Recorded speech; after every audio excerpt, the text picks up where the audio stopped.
Assalamualaikum warahmatullahi wabarakatuh. Hari ini kuliah kita tentang kepemimpinan ya, sudah ke 8 ya.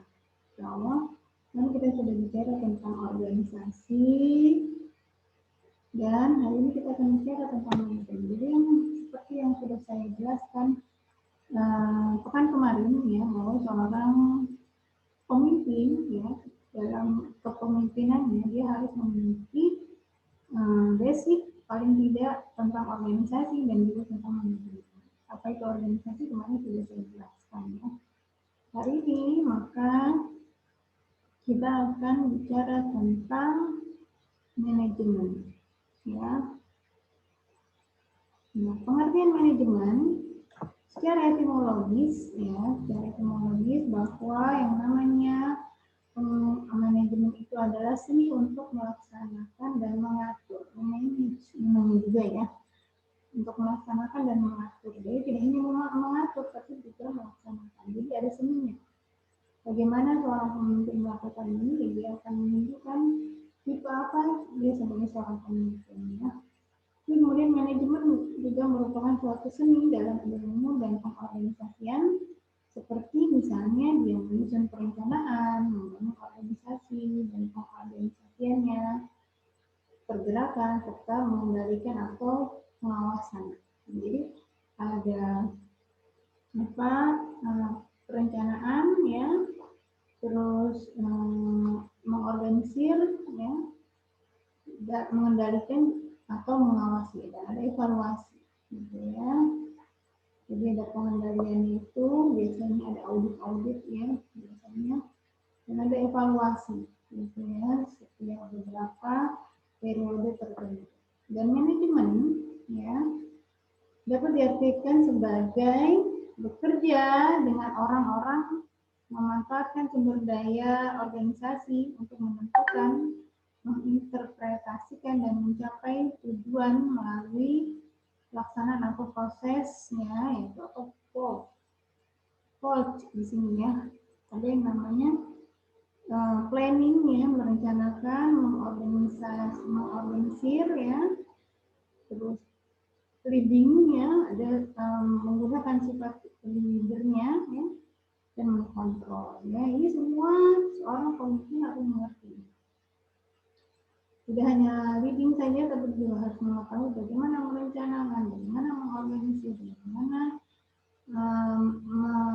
menjadi melidingkan atau memimpin ini semua dalam sebuah manajemen ya, dan kontrol yang seperti apa.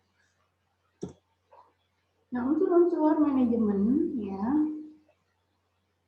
Yang pertama ini unsur-unsur manajemen ini ada 6 ya. Yang pertama adalah man-nya, manusianya. Ya, seperti kita ketahui bahwa seorang pemimpin dia harus juga memiliki follower. Ya, apa gunanya dia memimpin ya? Mana ada seorang pemimpin tanpa ada follower. Ya, minimal ada satu saja. Nah, itu pemimpin. Nah, itu ada pemimpin. Maka dia harus punya pengikut. Gitu. Nah, manusia yang membuat tujuan dan manusia pula yang melakukan proses untuk mencapai tujuan. Jadi dia bersama-sama dengan timnya dia membuat tujuan dan juga melakukan proses untuk mencapai tujuan. Nah, itu dia. Jadi pemimpin itu tidak hanya membuat tujuannya itu bekerjai orang lain, tapi dia juga melaksanakan itu prosesnya. Dan pemimpin itu sama-sama mengikuti, dia tidak ngebos ya untuk orang, tapi dia sendiri tidak melakukannya. Itu bukan sifat seorang pemimpin. Terus uang merupakan unsur manajemen. Yang kedua adalah uang, alat ya yang penting untuk mencapai tujuan dengan segala sesuatu harus diperhitungkan secara rasional untuk membiayai, misalnya membiayai tenaga kerja, operasional, alat-alat yang dibutuhkan ya, atau dibeli serta beberapa hasil yang ingin dicapai gitu, ya. Jadi training misalnya beberapa hasil, dia kan juga harus meng-create SDM-nya ya, man-nya itu untuk menjadi lebih baik, maka itu juga perlu sebuah tools ini, alat ini, yaitu uang. Terus yang ketiga adalah material atau bahan. Materi, manusia tidak dapat dipisahkan dengan materi. Ya, tanpa materi tidak akan tercapai hasil ini. material dan uang berarti ya, walaupun sebenarnya uang itu termasuk salah satu materi, tapi materi itu belum tentu uang. Gitu. Materi itu misalnya ya ada softwarenya, misalnya apa tata caranya seperti apa, SOP, nah itu juga ya termasuk material. Kemudian yang keempat adalah mesin. Jadi penggunaan mesin membawa kemudahan dan menghasilkan keuntungan yang lebih besar serta mencapai hasil yang efisien. Jadi zaman sekarang apalagi ya ketika kita berada dalam dunia yang serba instan, maka kita perlu menggunakan mesin. Ini bisa juga alat-alat software ya, seperti laptop, alat-alat canggih yang bisa memudahkan pekerjaan manusia. Jadi tidak seperti dulu lagi secara tradisional. Oke. Kemudian unsur manajemen yang kelima adalah metode. Tata cara kerja yang baik akan memperlancar jalannya pekerjaan. Jadi metode itu SOP termasuk juga metodenya. Bukan SOP sih, kalau metode itu lebih kepada jiplak, jenisnya. Petunjuk pelaksanaan dan petunjuk teknis. Bagaimana tata cara yang baik dan memperlancar jalannya pekerjaan. Kemudian pasar. Nah, pasar itu adalah sasarannya. Itu sudah planning, sudah mengkontrol dan melaksanakan ya dan evaluasi. Nah ini pasarannya apa? Nanti ketika dievaluasi kita tahu ini masuk nggak ke dalam pasarnya. Gitu. Kalau sudah masuk dalam pasarnya, mengikuti dari pasarnya, maka penyebaran hasil produksi tidak bisa dilakukan. Gitu. Kalau kita tidak punya target marketnya, maka ketika kita manage sesuatu, kita mau menentukan apa atau memimpin sesuatu dalam metode manajemen, kita sasarannya apa.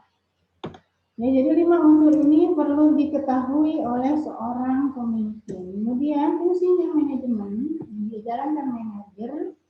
Ya, manajemen ini sebenarnya dijalankan oleh manajer, tapi pemimpin itu masuk juga tetap terjun di dalamnya. Gitu ya, tahu ya. Jadi melaksanakan planning ya, proses menentukan tujuan yang akan dicapai, ya langkah-langkah yang harus diambil, menetapkan sasaran, merumuskan tujuan, menetapkan atau membuat strategi, itu adalah planning. Terus mengorganisir, ya proses pemberian tugas, mengalokasikan sumber daya, serta pengaturan kegiatan secara terkoordinir pada setiap individu dan kelompok untuk menetapkan rencana yang akan dibuat. Mengikuti penempatan di mana keputusan akan dibuat, siapa yang akan melaksanakan tugas dan pekerjaan, serta siapa yang bekerja untuk siapa. Ya, jadi mengorganisir. Jadi proses pembagian tugas, ya, lebih kepada proses pemberian tugas. Itu juga leading, ya, orang pemimpin. Dia harus meminta juga seorang manajernya untuk proses meleading atau memimpin, gitu ya. Jadi pemimpin itu memimpin seorang pemimpin, itu salah satunya manajer itu tadi ya. Jadi memberi inspirasi, memotivasi, itu kan tujuan pemimpin. Itu juga ditularkan ke orang lain. Kan kemarin waktu bisnis sebelum IPS itu materinya ada ya, model the way, ya, dia mencontohkan gitu ya, orang lain, jadi menyamakan visi juga gitu ya, seorang jadi sama dengan kebawahannya, salah satunya adalah manajer ya, seorang leader itu dia harus bisa menularkan ya, inspirasinya kepada para bawahannya. Kemudian yang keempat adalah mengendalikan. Akuisisi, terus auditing, evaluasi itu dilakukan untuk mengukur kinerja. Jadi ada peta, makanya di awal tuh perencanaan harus jelas sasarannya siapa. Ya. Terus kemudian peran manajer seorang pemimpin ya adalah untuk bertanggung jawab atas hasil kerja orang-orang yang ada di organisasi. Standar mengatakan tentang seorang manajer atau pemimpin dalam memanage ya, adalah bekerja dengan melalui orang lain, ya, bertanggung jawab, ya, dan mempertanggungjawabkan. menyelaraskan tujuan yang saling bertentangan dan menentukan prioritas. Jadi dia juga menyelaraskan, ya, dia tidak hanya meminta orang, tapi juga menyelaraskan. Tidak hanya membiarkan sesuatu terjadi begitu saja, ya udah di lapangan ada slack atau ada pro dan kontra, dia tidak menyelaraskan. Tapi itu adalah tugas orang pemimpin dalam memanage, dalam menjadi seorang manajer. Kemudian manajer harus bersifat analitis. Analitis itu apa? Ini pelajaran analisis ya. Analisis itu pelajaran dasar-dasar logik. Analisis itu adalah mengurai, menganalisis, mengurai, ya, mencari-cari, ya, memperdalam analisis. Ya. Jadi berpikirnya secara analitis, mengurai. Jadi ketika ada masalah dia tidak langsung panik, tapi dia mengurai. Ini kenapa bisa terjadi kayak gini? Mesinnya nggak jalan atau mainnya kurang semangat, kenapa bisa kayak gini? Itu mengurai namanya, ya. Dan mengkonsep. Setelah mengurai, dia mengkonsep bagaimana caranya biar permasalahan ini bisa terselesaikan. Konsep, ya, diatur step by stepnya bagaimana cara untuk memperbaikinya. Terus dia juga menjadi mediator, mediasi. Makanya dia tadi bertanggung jawab juga menyelaraskan. Jadi sebagai jembatan, ya, antara yang pro dan yang kontra. Itu kan orang politikus. Politikus di sini bukannya orang politik praktis, ya, tapi politikus di sini adalah orang-orang yang mengambil kebijakan. Ya, pada suatu waktu harus membuat satu kebijakan. Menyelaraskan sesuatu tidak berujung pangkalnya, akhirnya dia harus memutuskan sesuatu itu adalah politikus. Ya. Kebijakan ini tidak menyempitkan diri kita pada politikus itu, pada politik aktif atau pada partai politik. Ini yang kedua adalah diplomat. Diplomat itu adalah bisa berbicara dengan baik dan benar, gitu ya, tanpa menyinggung seseorang, tapi pun ketika orang salah dia tetap bisa menasihati dan orang itu bisa menerima. Itu dari diplomat. Nah, kemudian juga dia simbol bahwa bagaimana kondisi di bawahannya. Nah, kalau dia baik, maka di bawahannya itu juga akan baik. Ya. Kalau dia baik dalam arti dia bisa memanage, maka dia memberikan gambaran bahwa bawahannya itu bisa termanage dengan baik. Ya. Dan juga mampu mengambil keputusan yang sulit. Maka dia harus menjadi seorang politikus, ya, yang mengambil kebijakan. Nah, keterampilannya menurut Robert, ya, Katz, dia mengatakan dia punya keterampilan human skill atau kemanusiaan, berkomunikasi, pastinya. Jadi keterampilan teknis, dia mampu menjalankan suatu pekerjaan tertentu. Dalam arti dia diminta untuk memanage suatu proyek, misalnya proyek apa sih, penggalangan dana misalnya, gitu ya. Nah, dia bisa tahu bagaimana caranya, tekniknya bagaimana untuk menggalang dana, dia harus tahu juga tekniknya, ya. Dan keterampilan konseptual, mengkonsep, merinci masalah, memplanning, ya, mengurai, menganalisis, itu adalah keterampilan konseptual.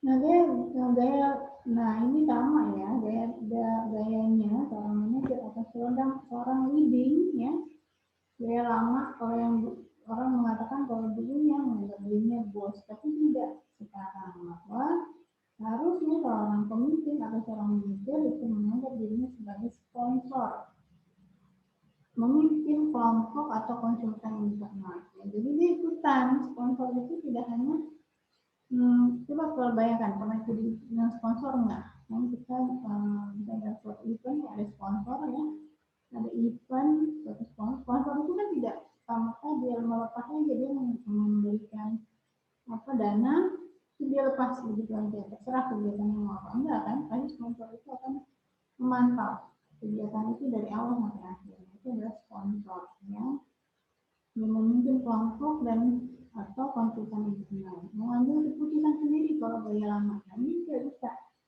Dia tetap harus sharing, ya, berkomunikasi, mencari ide-ide, ya, atau memberi masukan dalam membawakannya. Kalau dulu juga gaya lama dia bekerjanya lebih lama. Kalau ini bekerjanya lebih mengutamakan hasil. Nah, manajemen pabrik atau pemerintahan di kita nih ya, ini pada akhir 19 ya, pada awal tahun akhir 90-an ya, 1990-an, 90-an ya, jadi perubahan fokus manajemen pemerintahan. Administrasi negara berubah menjadi manajemen pabrik. Administrasi negara juga bersifat kaku dulu ya, mematuhi perintah dan birokrasi. Kalau manajemen pabrik itu lebih fleksibel, berorientasi pada pencapaian hasil. Ini juga administrasi negara berfokus pada proses, prosedur, dan kecepatan. Sedangkan kalau manajemen pabrik fokus pada pencapaian hasil dan tanggung jawab keselamatan. Jadi perubahan ini ya, administrasi negara menjadi manajemen pabrik. Kalau manajemen pabrik berkaitan dengan fungsi dan proses ya, sedangkan manajemen yang berlaku dari sektor pabrik pemerintahan maupun sektor di luar pemerintahan tidak dipandang sebagai untung, ya, atau tidak bertujuan tidak mencari profit semata, gitu ya. Ini manajemen kinerja adalah aktivitas untuk memastikan ya bahwa organisasi yang dicapai secara konsisten dan jangka dalam cara-cara yang efektif dan efisien. Jadi dia harus memiliki kinerjanya bagaimana efisien atau tidak. Manajemen kinerja juga harus dimiliki bagi seorang pemimpin ya untuk mengukur kemajuan programnya ya, dilakukan oleh organisasi dia mencapai hasil atau outcome itu ada atau tidak. Manajemen kerja ini juga harus untuk memantau menilai. Ya, jadi penilaian itu biasa ya. Ini tidak lanjut berupa pemberian penghargaan dan sebagainya. Ada rewardnya, ada komisinya. Jadi manajemen kerja untuk memproses, manajer dirancang untuk dia menghubungkan tujuan organisasi dengan tujuan individunya. Ya, untuk tujuannya apakah dia loyal atau tidak. Sehingga pegawai yang ditunjuk dia harus berperan aktif dalam mencapai. Jadi orang-orang yang loyal atau tidak ini kerja itu berfungsi untuk seperti itu. Nah, tahapan manajemen kerja dia directing ya, termasuk planning ya, terukur planning itu ya, misalnya jangka waktu berapa lama, achievable, memungkinkan untuk dicapai, tidak terlalu rendah atau berlebihan, realistis juga ya, dan time bound artinya jelas sasaran waktunya. Jadi kita harus menentukan waktu, tidak mengulur-ulur waktu, harus ada jenjang waktunya. Berapa tahun kayak seperti sebuah pengurusannya, pengurusan ini atau kita buatin ad hoc itu ya, ad hoc itu harus berapa lama waktunya. Atau investigasi gitu. Ini memanage seorang pemimpin gitu ya. Terus mensupport ya, kapan memimpin itu juga mensupport. Mereview atau mengevaluasi ya, bersifat objektif dan netral. Jadi memang tadi kan sudah dijelaskan dia harus menjadi jembatan ya, jembatan antara yang pro dan kontra ya, netral dan ada evaluasinya harus. Maka yang harus ada yang SOP-nya tadi, atau jiplak dan bisnis. Organisasi dan manajemen yang baik ya, kepemimpinan, bagaimana bahwa organisasi dan manajemen yang baik, maka kepemimpinan atau manajemen yang visioner, yang menjadi dan memberi teladan, berintegrasi, komunikatif, inovatif, dan berorientasi pada hasil. Kemudian struktur organisasi yang tepat dan personil yang kompeten. Jadi dia menempatkan sesuatu pada tempatnya. Ya. Jadi budaya kerja yang kondusif, jadi tidak bermasalah, tidak bisa datang gitu ya, tapi juga kondusif, efektif gitu ya. Sarana dan prasarana yang memadai, jadi teknis-teknisnya, alat-alatnya itu juga memadai ya, software-nya, brainware-nya, ya, hardware-nya juga.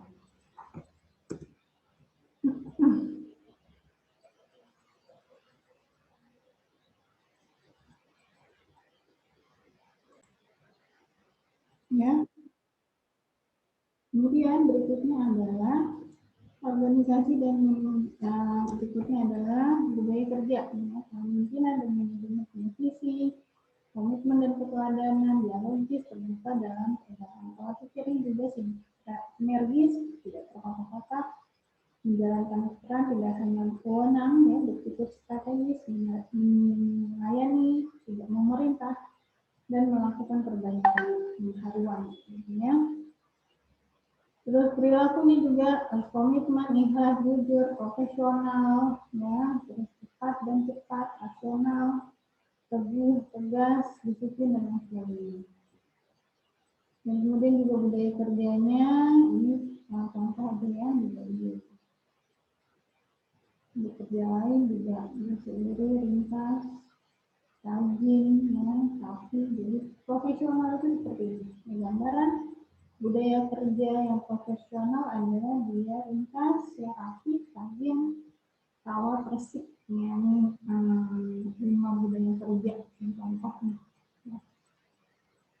Terus macam-macam ya, disiplin, ada juga ikhlas, bersih, disiplin, transparan, konsisten, macam-macam.